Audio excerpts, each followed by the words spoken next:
Yo, what's good, everybody? This is Soulcast Hip Hop Talks. My name is John B. Spasmatic. I'm over here with the amazing Kali MC. Hey. So, I don't think you guys really know, but right here is my man Kali. He actually pretty much throws all the events that happen over at the AC Lounge. His events are called Hip Hop Weds. He does like a Hip Hop Weds. I did say that right? Mm-hmm. Okay, cool. And basically, he does like a series of several different events. And so, let's just start off with that real quick about what kind of events you actually throw there. So basically, it's a Wednesday residency. You know, so all the hip hop events thrown there on Wednesdays is all something that I either throw myself with partners or get other homies who do their thing, DJs or artists who want to throw shows, things like that, and they throw events there. And yeah, man, just different kinds of things. I mean, it's not the spot you're gonna see people lip singing at. Not if I have anything to say about it. Ain't rapping over their vocals type shit. They ain't gonna be selling tickets to perform. It's a joint. Majority of the shows are free to begin with. You know what I mean? We charge for a few events, but we try to keep it free as much as possible. And just different styles of hip hop shit. Not the same thing that's going on. Try to give people something they can't get in other places, man. Like well, what? definitely the vibe, first of all. First and vibe. foremost, any event that's being thrown is also a vibe that's being created. You know what I mean? So the main focus to me, creating a dope vibe so that, I mean, the idea is eventually it don't even matter who's performing. All you know is it's Wednesday, it's Hip Hop Wednesday, you going to the AC Lounge. You're going there for the atmosphere. You're basically and you know selling that somebody's gonna be dope. experience. You know whoever's rocking, whether it's a DJ only or if it's who's performing, it's always gonna be tight. You know what I mean? Top notch. Whether it's like the up and coming cats who they may not have heard of, somebody from out of town, or like the local homies, or especially the element of like artists and move makers that's just there because that's like their house as well. You know what I mean? So sure. You're just amongst the people. You know what I'm saying? That you're kind of a part of the community, and that's where the community chills at every Wednesday, basically. Now, see, this is the thing. You already have kind of like a repertoire of things that you just put out there as far as Hip Hop Weds goes. Now, what actually led you into? Let's learn a little bit about you. Like, who exactly is Kali? Oh man! All right, well, that's like a pretty crazy, extensive explanation. Oh, okay. So maybe I went too far too cool. soon. I'll sum it up. I'll pull back a little bit. Yeah. How about this? Have you even seen the Avengers yet?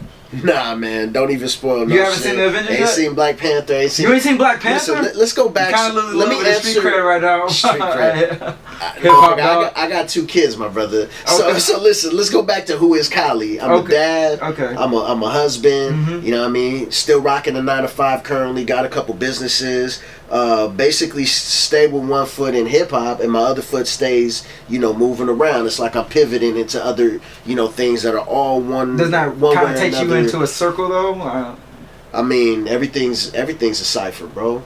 So like, that was sweet. I got you. I stay connected in things. Everything that all right. So I'm an artist. I'm an MC, and everything that I need as an MC, I'm at least decent at. Most of the things I've become good enough to, I get paid for the shit to do it for other artists and shit, whether it be like creating EPKs or like flyers, graphics, websites. Like I've done a lot of those things.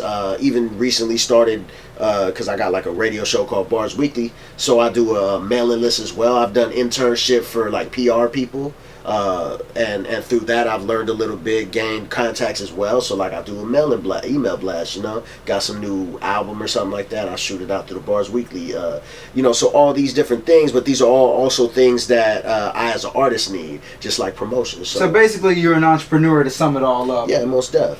So you got your 1099 with your W-2, so you can cancel out the taxes being owed, right? I mean, it ain't as easy as that, but yeah, you know what I mean?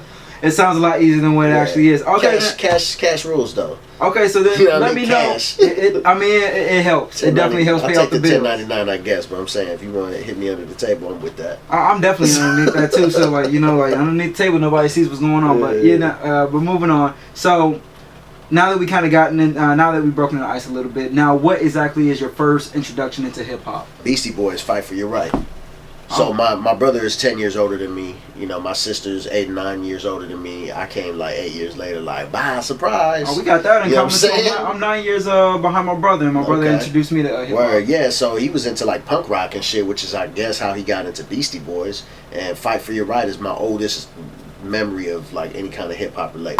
You know what I'm saying? But other than that, yeah, man, he's 10 years older than me, so I'm listening to I'm also from Gardena, you know what I mean, which is right by the Rhodium, which is the West Coast mecca of hip hop. It's the West Coast equivalent to Cedar Park, you know what I mean?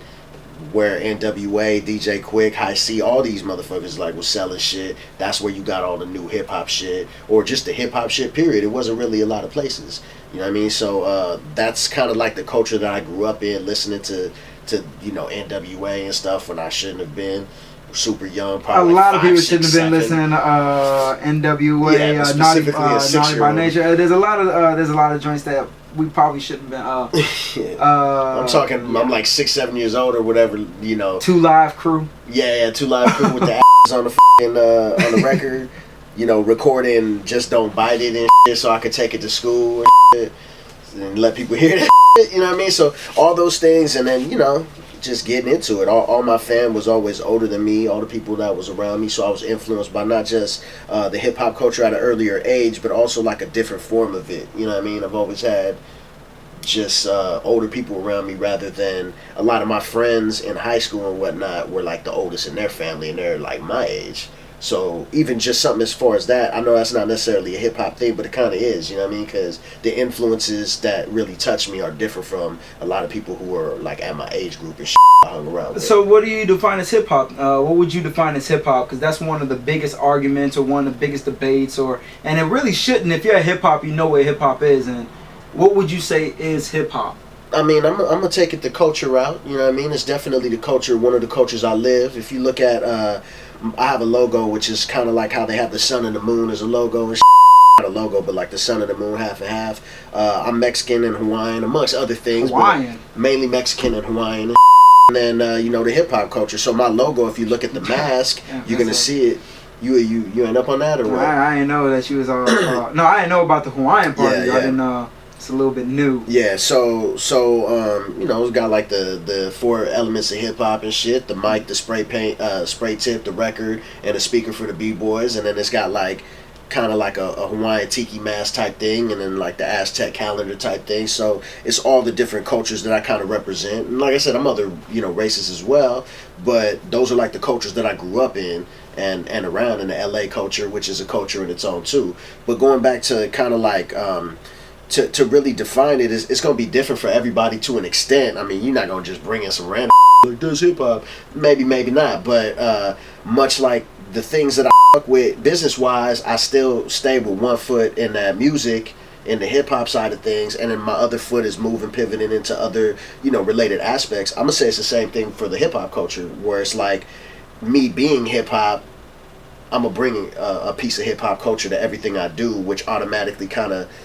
Does that make sense? It kind of makes it makes completely sense. So. It makes completely sense. And what I noticed about a lot of people is they kind of put... I tried my best as well not to put a racial demographic on hip hop. Mm-hmm. And when you told me you were Mexican and Mexican Hawaiian majority at least, that made me it took me back, because not for one, I don't hear about a lot of Hawaiian influenced people that are influenced with in hip hop. Mm-hmm. But that just goes to show you that hip hop is a very international thing. Yeah, and it isn't a racial thing. It was something that was started by, of course, the... Well, let me take it even there. It was definitely started by black folks and you know, Puerto Rico, or like Latinos. Yeah, and Latinos. But also, what it really was, I mean, and don't like crucify me for it, but it was a status thing. But it just so happened that, you know, black folks, brown folks were of that status, you know what I mean? Mm-hmm. So I'm not saying it's not a black culture, or it didn't start as a black culture, no, but course. It started due to the you know, the class. It's a class thing, not status, class. And like the people of that class were the ones who created it, right? But now it's like, and it's just everybody. A lot more. Yeah, there's only so much you can control, dog. It's like a tree, and you know, that trunk, you could call that the, you know, the closest to the core of hip hop. And now you got all these, we'll talk musically, we got all these styles of music that's just like a branch off of a branch off of a branch, and it's just a leaf ready to fall. Hopefully this shit falls as quick as possible, because I can't understand what they're saying anyways. But I think, you know what I'm saying? So like the type of hip hop that I think I represent is a lot closer to the trunk, to the core of this tree. You know, social consciousness, basically. Social consciousness, social awareness, from freedom of speech. Yeah, from the content side, and then honestly, like, there's a sport to it, and there will always be a sport to it, and it's cool. Which is the MCing and the battling it's battling, but it's also, I mean, to say it's a sport for me, just I guess it's battling no matter what, but you don't actually got to be battling a person. Just like the idea of clever lyricism, you know, slick talk. That, like, that's my shit. That when it comes to hip hop, I could listen to shit that got a dope beat and an okay rapper. You know, I was a big fan of Pac until I got into more lyrical hip hop, and I could still listen to some Tupac, but I'd rather be listening to somebody spitting bars over an okay beat than somebody, you know, not really saying much over like something that sounds good. Does that make sense? I got you. So I'm with it. I'm down for whatever, as long as that shit is creative and it, you know, if it can hit you somewhere. But ultimately, I'm looking for some bars. I'm looking for some clever lyricism over some dope beats and I can understand. Not no bull. When we were introduced to hip hop, well, I won't say we. I'm gonna only speak for myself. Coming up, I came into hip hop's party era. I'm a '90s baby. So the people I heard were Kid and Play, Run DMC, but High Consciousness took over almost immediately after the party era for me, which was Common, your Kanye West, your Lupe Fiasco. I'm naming, of course, Chicago artists, but you know, like Nas. You from Chicago? I'm of course born and raised, all day. Explains all the black and red. Lakers don't, but anyways. Yeah, I know. I love black and red all day. And for all those back home that ain't gang affiliated, we're gonna take a little quick second. We'll bring it back and get deeper into it. Yeah. The most, you know, entertaining route, we would probably say that up off of drugs and crazy or whatever. Maybe he is, maybe he's not. But let's take it that route. Locked in like scopes in a b-boy stance with Public Enemy. You ain't a friend of me, that's totally fine. I stay on my grind. I do a fatality, pulling out your spine for me. But I look at competition differently, man. I've noticed a lot of people hate to use the term competition, but if you and I, it's like b-boy, and I would assume, like, just because that's your boy don't mean you ain't trying to beat the shit. Anytime I battle Rick, I'm trying to beat him. What's good, y'all? John B here. Hope you enjoyed the video. So we want to know what hip-hop means to you in the comments below. Also stay tuned for part 2 of this talk. Mad love to Joe in the Bottle and everyone out there supporting us. And of course, hit the like, subscribe, and notification bell button. Peace and love. Now that's hip-hop.